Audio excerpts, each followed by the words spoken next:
Tingnan niyo naman ang kakulitan nitong si Milano.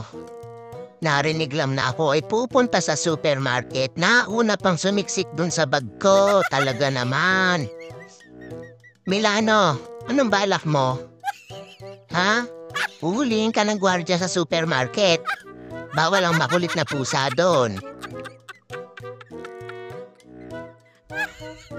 Aba, talagang hindi ka pa rin umaalis, ha? Lola, Labas, please. labas. I wanna come with Hindi ka you. aakasya dyan sa loob ng bag at napakadambuhala mo. Labas dyan, labas.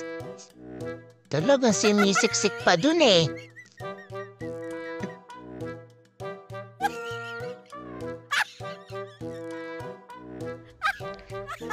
Halika na. Papasalubungan na lang kita, dali. Papasalubungan kita ng chicken. Sige, pag-uwi ko, papasalubungan ng chicken, ha? Mission failed. Kulit, ha? Kulit nito eh.